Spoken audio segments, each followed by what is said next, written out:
Hey guys, Andrew Marsh here with DrewFit.com. I want to thank you guys for tuning in today. In today's video, I'm going to be answering the question, will eating fat make you fat?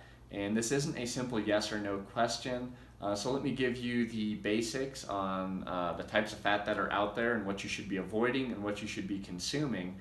So let me jump right into it. The four types of fats that there are polyunsaturated, monounsaturated, saturated, and trans fat. And the only one on the list that I think you're going to want to be avoiding is trans fat. And I think a lot of us know this by now.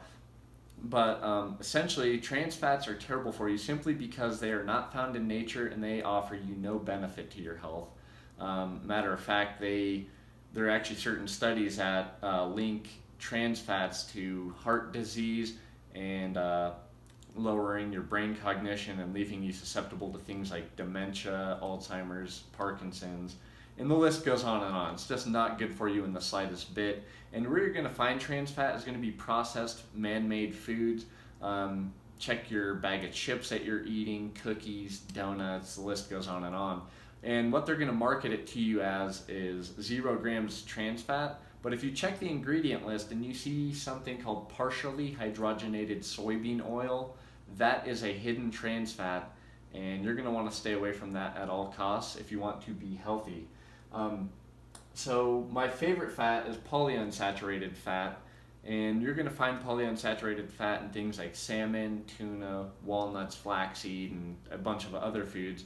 But really the reason why I like it is its omega-6 to omega-3 ratio. In certain foods it's a 1-to-1 ratio or 2-to-1 ratio from omega-6 to omega-3.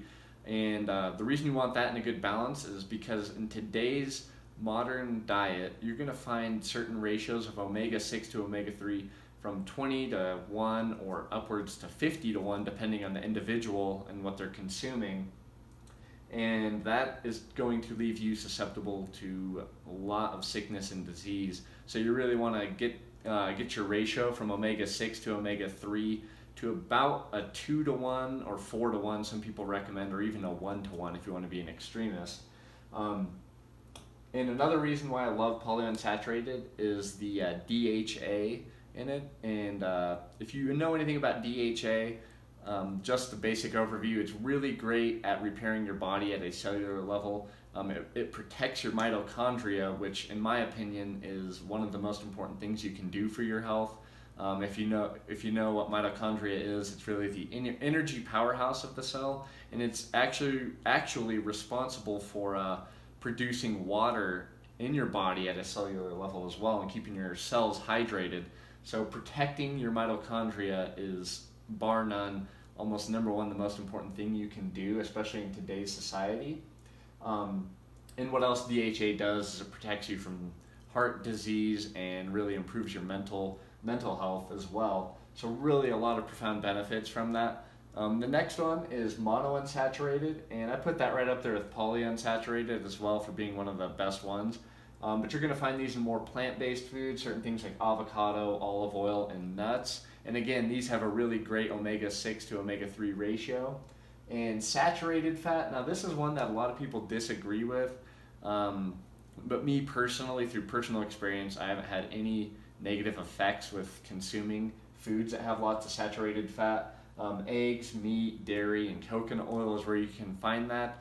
And there's actually a study done by the FDA, I think a year or two ago, saying that the coconut oil is actually bad for your health. And I actually chuckled when I had heard that news, just because from my personal experience, I have been taking coconut oil, a tablespoon or two every day for the last, I think, since 2009, so about 9 years. And if that was the case, that it increased my risk for heart disease, I should probably be pretty sick right now. So through personal experience, I'm going to disagree with that statement, but I want you to do your research on the topic and come up with your own answer on that. But to get into the omega fatty acids, so what omega-3 does, it plays a crucial part of the human cell membranes. Like I said, it's good in DHA, EPA, and ALA. And it's essential because it must be consumed. It can't be made by the body. And that's what omega-9 is actually not an essential fatty acid because your body can't actually produce it itself. And omega-9 has been shown to potentially benefit your metabolic health. And you can also find omega-9s in monounsaturated foods, so those plant-based fats like avocados, olive oil, and certain types of nuts. And omega-6 is you're going to find in polyunsaturated fats as well, and monounsaturated. And the reason omega-6 is so good is that it's used for energy. It's essential, but in the right quantities. Remember what I said, that ratio, omega-6 to omega-3 in the modern diets today that are really carb heavy is going to be about a 25 to 50 to 1 ratio, which is terrible in my opinion. You should be closer to around 3 to 1 or 2 to 1 or even 1 to 1 depending on who you are and what condition you have. But some of the benefits I'm going to just touch on a little bit. So consuming good fats, consuming the poly, the mono, and the saturated are really going to lower your bad cholesterol, which is the LDL, and improve the good cholesterol, which is HDL. And this is where a lot of the information on saturated fat, I think, becomes a little lopsided because people say, oh, it increases bad cholesterol, the LDL, but they don't really tell you it increases the LDL. They just say it increases your cholesterol. And in my opinion, it's increasing your good cholesterol, HDL. And I think a lot of food gurus out there will agree with me that when you're eating the right kind of saturated fats, the healthy kind, it's going to increase the good cholesterol, which is great for your heart. It's going to lower your risk for heart disease, which is a great thing, obviously. And another thing that people are going to love about eating good fat is that it's going to help your body burn fat and maintain muscle. So if you're on a keto diet, this is the reason why keto diets are so great for you, as well as it helps promote autophagy, which is the repairing and recycling of cells. So again, that's a great thing. And like I said earlier, it improves mitochondria. In my opinion, improving your mitochondria is probably the best thing you can do for your health. It's the energy powerhouse of the cell. It's responsible for producing water in the cells to keep you hydrated at a cellular level. And the list goes on and on there. And again, it improves brain function. I've seen certain studies done actually on coconut oil to where they were giving it to mice that had dementia or something like that, or shrinking brain. And it was actually increasing the size of their brain and functionality of it, which is exactly what we want. So that's why I was kind of mind blown when I saw the study on the coconut oil causing heart disease. So again, I want you to do your research on this. And as always, when you're consuming foods like salmon and tuna or eggs and meat, you want to make sure it's coming from a high quality source. If you're eating salmon and tuna, you do not want to get it farm raised food. You're going to want to pay a little extra, get it wild caught, Alaskan, because it's really going to have a toll on your body. If you're eating an unhealthy source, especially seafood, you're going to be getting your body loaded with mercury.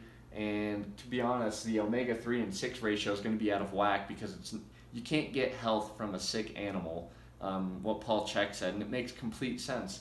And again, with eggs, you want to go free-range eggs, vegetarian-fed chickens. Meat, you want to go grass-fed and grass-finished. You don't want them loaded up on corn. And dairy, this is a huge one. A lot of people, paleo goers, don't recommend consuming dairy. I don't recommend consuming today's dairy you're going to find at most grocery stores. You're going to want to get it from maybe a local farmer that has good practices, grass-fed cows. I think raw milk is one of the best things that you can drink. The fats in it are great, the amino acids in it are great, but I'm not going to touch on that too much right now. But you're going to want to pay attention to the quality of foods that you're eating. But I want to thank you guys for watching. I'm going to wrap this up. If you guys have any questions or concerns, please feel free to leave a comment below. And if you can subscribe to my channel, that would be awesome. Have a great day. Thanks for watching.